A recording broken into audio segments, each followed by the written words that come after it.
Hello guys, today I'm going to react to another request by a subscriber. This is Mailmen Fight the Germans, First Battle of World War II by the channel of the Fat Electrician. I'm gonna show you right here the Fat Electrician. I'm gonna leave you also a link in the description so you can go and subscribe because he makes amazing videos. Let's check it out. All right, let me set the scene for you. It's September 1st, 1939. It's Friday, but you've got a job. You've got stuff to do because you're a Polish mailman and you just got to work. So you grab your packages and you set out to go deliver the mail. And right as you step outside the post office, a bunch of armored vehicles pull up full of German SS soldiers and they inform you that you're going to surrender or else. Do you A, surrender, or B, go back in the post office and proceed to get in a firefight with the Germans for the next 19 hours? Today we're talking about the most gangster post office of all time and the first battle of World War II, when 43 Polish mailmen went toe-to-toe with the German SS for 19 hours. But first, a word from our sponsors. This video is brought to you by my favorite sporting goods store, 43 mailmen. Wow, that is crazy. I thought 43 was the name of the episode. I didn't realize it was the number of the mailmen. Shields. They've got over 35 retail locations all across the United States. And if you can't make it to one of these incredible retail locations, they also have an even better online store that I'm going to have linked in the description down below. And of course, our newest sponsor, Zaka Life Go. Okay, we don't have it in Europe, so I'm just gonna skip it.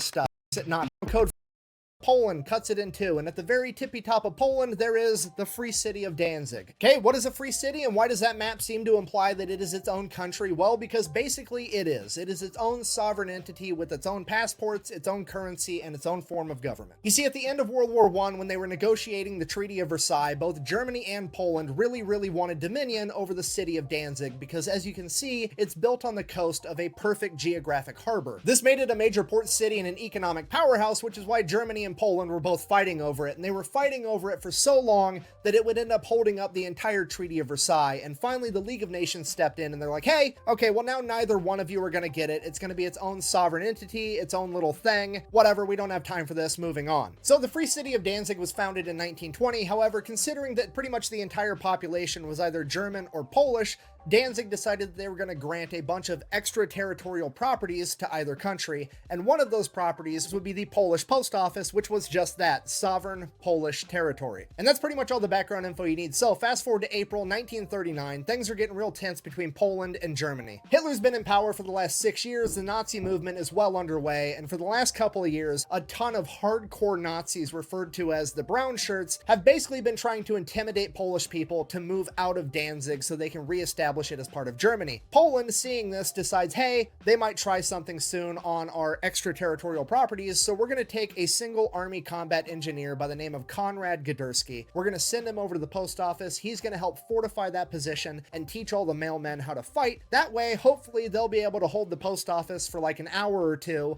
while the army has time to get in there and defend it. So Konrad shows up at the post office. He's got a bunch of pistols, some carbines, a couple of crates of grenades, and 3 Browning 1928s, which as you can see is just the Polish equivalent of the American BAR. At this point, there's 56 people working at the post office. Konrad explains the situation, says he's taking volunteers for who wants to be part of the security force in case shit goes down. 42 people volunteer. He then begins training them and giving them a battle plan, and everybody else is just going to go run and hide in the basement if anything does go down. So for the next 4 months, Konrad is both training the mailmen and building up fortifications. He ends up establishing one of the mailmen as the second in command, and that is Alphonse Flizakovsky. All right, fast forward September 1st, 1939. It's Friday. All the mailmen show up. They start getting their packages together, and while they're all in the post office getting ready to go out on their routes, 180 German SS soldiers roll up with 3 armored cars equipped with 20mm guns and cut the power to the building. Okay, it is like 4 o'clock in the morning and the German military just rolled up and cut the power. The mailmen are like, oh,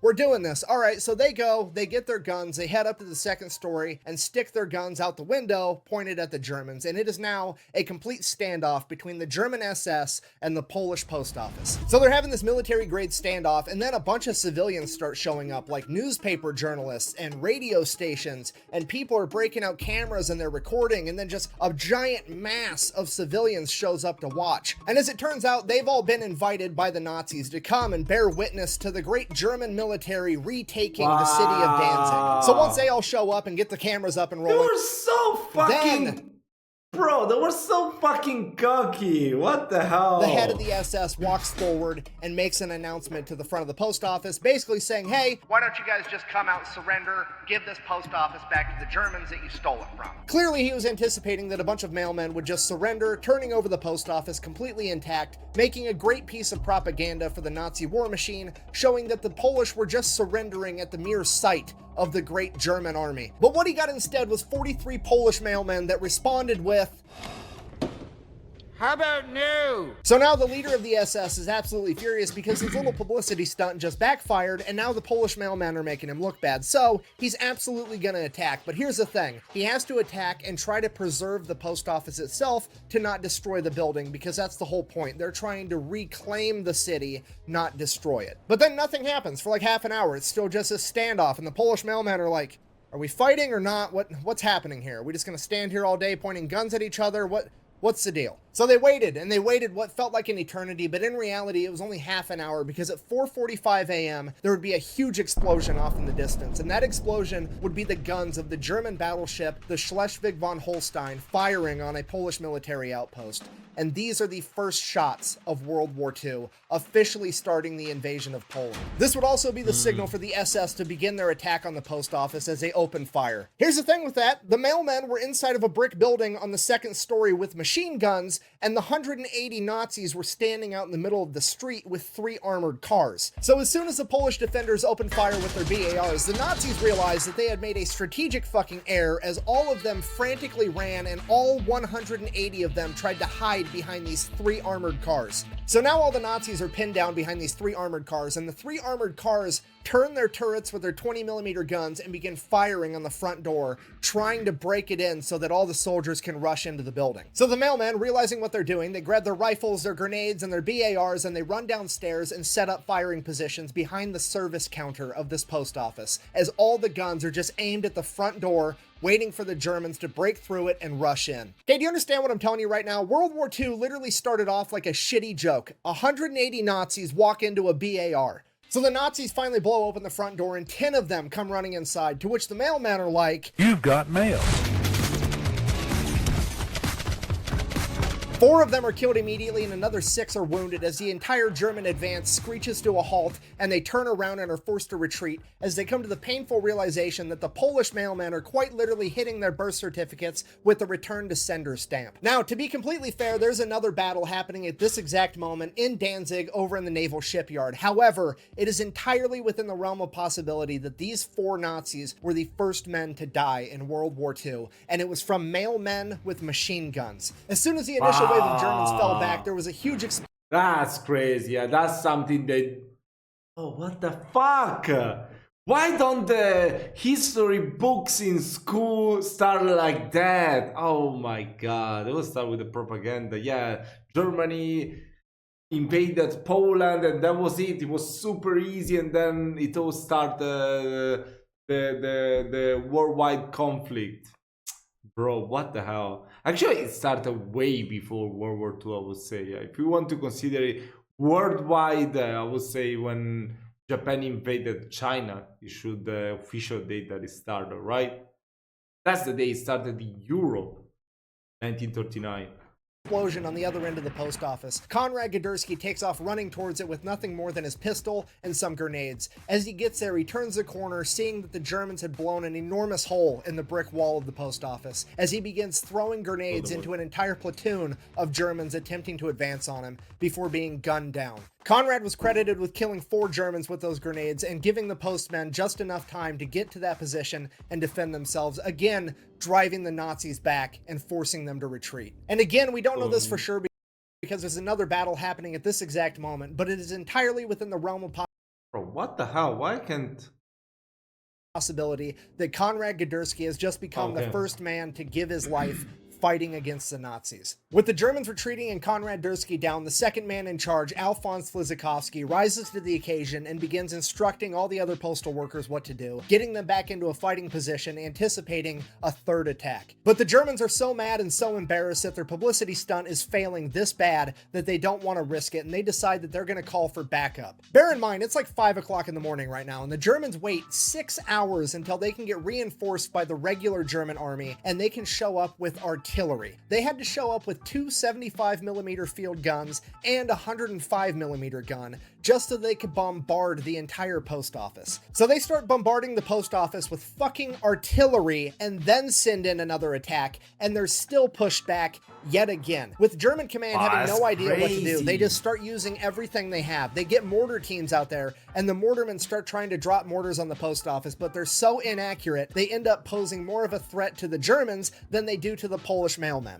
So they have to call off the attack, they issue a 2-hour ceasefire, and tell the Polish guys, like, hey, you got 2 hours, think about it, you should probably just come out and surrender. Over the next several hours, the Germans would dig underneath the wall of the post office and plant 1,200 pounds of explosives. The Germans would then blow an enormous hole in the post office wall as they rushed in to ambush the mailmen. But the Polish mailmen refused to surrender as they retreated back to the basement, where there was one way in and no way out. And yet again, the Germans have no idea what to do from here, because the Polish mailmen are just sitting at the bottom of this staircase with 3 Browning machine guns waiting for them to try to come get them so they can gun them down. And the Germans have no idea how to proceed. At this point, the German commander comes to the realization that these mail carriers are not going to quit defending their post office as long as there is a post office to defend, and he is just going to get rid of the entire building altogether, as he orders the Danzig fire department to begin flooding the basement full of gasoline. My God. The mailmen immediately recognized the smell and began evacuating the basement as quickly as they could, but not before the gasoline would be ignited by a grenade, killing 3 of them before the rest could escape. With the building burning and nowhere else to go, many of the postal workers decided that they wanted to surrender, but Alphonse Flizikowski and 5 other men knew that if they surrendered, they would not be treated well by the Nazis, so they decided that they were going to try to run and escape. The other 36 mail carriers decided to surrender, leaving the building under a white flag. The Germans immediately shot and killed the postal worker that was carrying that white flag and took the remainder as prisoners. Oh my God. Of the other 6 postal workers that escaped, Alphonse Flizikowski and 1 other would be captured the next day on September 2nd, as the other 4 would actually escape and get away. This would bring the total count of mail carriers that were captured to 38. Over the following days, 10 of them would die in the hospital due to injuries they sustained during the battle and during the fire. The remaining 28 were then declared illegal combatants by the Nazis, and they were all sentenced to death. This decision would later be declared a war crime because these men were not illegal combatants. They were trained and led into battle by Konrad Gadomski, an active and serving military officer in the Polish military. Under his command and the command of Alphonse Flizikowski, 43 mailmen went toe-to-toe with 180 German SS soldiers reinforced with artillery and armored cars. 8 of them would die in combat, taking with them 10 Nazis and injuring 22 more. And those are just the official numbers from the Germans, which are most likely understated due to their extreme embarrassment. Thank you for watching. Best way to support the channel is go check out thefatelectrician.com. Quack bang, out. Oh no, wait. I made a mistake. Wow, that video was so cool. This video that we just watched was so cool. I had no idea. Wow. I mean, that really shows that you Poles are not afraid of anything. Wow, that's crazy.